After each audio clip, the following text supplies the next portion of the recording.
Second letter మాతరం ప్రతి మిత్రస్య గృహాగమన నివేదనం. మాతరం తల్లి, మాత, ప్రతి మిత్రస్య, మిత్ర అంటే ఫ్రెండ్, గృహాగమన నివేదనం. గృహ అంటే ఇల్లు. చెప్పండి, ఆలోచించండి మీరు ఒకసారి, ఏమై ఉంటుంది లెటర్? తల్లి, మమ్మీ, మిత్ర, ఫ్రెండ్, గృహం అంటే. సో మమ్మీని, ఫ్రెండ్స్ని ఇంటికి తీసుకొస్తా అని అడుగుతున్నాడు అనమాట. ఓకేనా స్టూడెంట్? సేమ్ ఛాత్రావాసాత్ దినాంక. పైన ఫస్ట్ లెటర్లో నేను చెప్పాను, ఇంకో వీడియోలో చూడండి. పూజ్యమాత అంటే దైవ సంభూతురాలైన తల్లిగారికి. సాదరం నమామి, నా యొక్క నమస్కారాలు తెలుపుచున్నాను. అత్ర కుశలం తత్రాస్తు, బాగున్నాము మీరు బాగున్నారా అని అర్థం వస్తుంది. అహం సశ్రద్ధాం విద్యాభ్యాసం కరోమి, నేను శ్రద్ధగా విద్యను అభ్యసించుచున్నాను. నేను చెప్పాను చూడండి ఫస్ట్ లెటర్ వీడియోలో, ఇక్కడ నుంచి ఇక్కడ వరకు first letter second letter same ఉంటుంది. సో మీరు ఈ 3 సెంటెన్సెస్ నేర్చుకుంటే ఫస్ట్ లెటర్కి రాయొచ్చు, సెకండ్ లెటర్కి రాయొచ్చు. చూడండి, ఇది ఫస్ట్ లెటర్.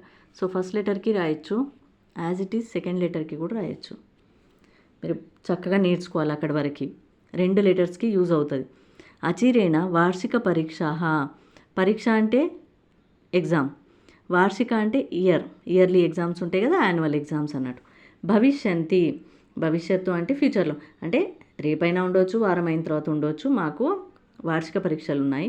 తదనంతరం, వాటి తర్వాత, అహం మేము, గ్రీష్మావకాశే అంటే సమ్మర్ సీజన్కి ముందు సీజన్, గృహం ఆగమిష్యమి, గృహం ఇంటికి రావాలనుకుంటున్నాము. మమ మిత్రం, నా యొక్క మిత్రులు, ఫ్రెండ్స్ని.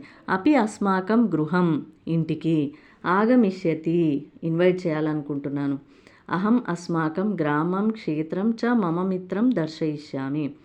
అహం అస్మాకం, నేను, వాళ్ళు, గ్రామం మన విలేజ్ అంతా, క్షేత్రం మన దగ్గర ఉన్న పుణ్యక్షేత్రాలన్నీ లేదా క్షేత్రాలను, మంచి మంచి ప్లేసెస్ అన్నీ, మమ మిత్రం నేను, మా ఫ్రెండ్స్, దర్శయిష్యామి దర్శించాలనుకుంటున్నాము, దర్శిస్తాము. పితృచరణయోహో మమ ప్రణామః, తండ్రి యొక్క పాదాలకు నా యొక్క నమస్కారాలు తెలుపుతున్నాను. భవదీయః పుత్రః శ్రీనివాసః, భవదీయా పుత్రి అహల్య. సో ఇది సెకండ్ లెటర్. ఓకేనా? నేను ఎక్స్ప్లెనేషన్ చెప్పాను, ఇంతవరకు సేమ్ ఉంటుంది. సో ఇక్కడ నుంచి 2 లైన్స్ బై హార్డ్గా నేర్చుకోండి. అండ్ లెటర్స్ ఎప్పుడు కానీ మీరు సాంస్క్రిట్లోనే రాయాల్సి ఉంటుంది. పిల్లలు చాలాసార్లు అడుగుతారు, తెలుగులో రాయొచ్చా, హిందీలో రాయొచ్చా, ఇంగ్లీష్లో రాయొచ్చు. లేదు, ఇలాగే ఈ లాంగ్వేజ్లోనే సాంస్క్రిట్లోనే రాయాల్సి ఉంటుంది. Only first, second, third bits మాత్రమే మీకు any other language, Telugu or ఇంగ్లీష్లో ఛాన్స్ ఉంటుంది. మిగతా అన్నీ మాత్రం సాంస్క్రిట్లోనే రాయాలి. మీకు అక్కడ క్వశ్చన్ పేపర్లో కూడా పైన వస్తుంది చూడండి. ఫస్ట్, సెకండ్, థర్డ్ బిట్స్ మాత్రమే మీరు ఏదేని మీ ఇష్టమైన లాంగ్వేజ్లో రాయొచ్చని. ఓకేనా? సో ఇలా సాంస్క్రిట్లోనే రాయాలి. నేను ఒకసారి లెటర్ ఓరల్ చెప్తాను, మీరందరూ బాగా ఓరల్ చదివి దాన్ని బై హార్డ్గా నేర్చుకోండి. ఓకే? మీకు లెటర్లో ఇది క్వశ్చన్ వస్తుంది. ఓకేనా? మాతరం ప్రతి మిత్రస్య గృహాగమన నివేదనం. ఛాత్రావాసాత్ దినాంకః.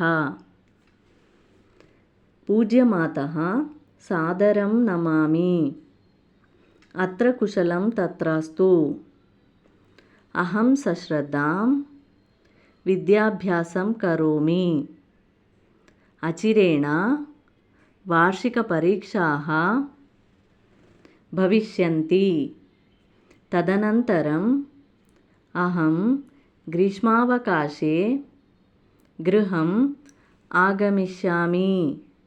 మమ మిత్రం అపి అస్మాకం గృహం ఆగమిష్యతి. అహం అస్మాకం గ్రామం క్షేత్రం చ మమ మిత్రం దర్శయిష్యామి. పితృచరణయోః మమ ప్రణామాః. భవదీయః పుత్రః శ్రీనివాసః, భవదీయా పుత్రి అహల్య. ఓకేనా? సో సెకండ్ లెటర్ కంప్లీట్ అయిపోయింది. పిల్లలు ఇక్కడ మా నేమ్ రాయొచ్చా అని అడుగుతారు, వేరే వాళ్ళ నేమ్ రాయొచ్చా అని అడుగుతారు. డౌట్స్. ఏ నేమ్ రాయకూడదు, వస్తే ఈ నేమ్ రాయండి, లేకపోతే భవదీయః పుత్రః అని రాసి పెట్టి వదిలేసేయండి, డాష్ అని పెట్టేసి. అంతేగాని పిచ్చి పిచ్చిగా ఏ నేమ్స్ రాయకూడదు, ఈ నేమ్సే రాయాలి. ఓకేనా? ఇక్కడ డేట్ పాస్ట్ ఆర్ ఫ్యూచర్ వేయాలి అంతే. ఇంకా దీనిలో డౌట్స్ లేవు. ఎక్కడ మీ నేమ్ కానీ ఎక్కడ ఏదైనా సిగ్నేచర్ కానీ పెట్టకూడదు. ఓకేనా? ఇలా లెటర్ కంప్లీట్ అయిపోయింది, సెకండ్ లెటర్.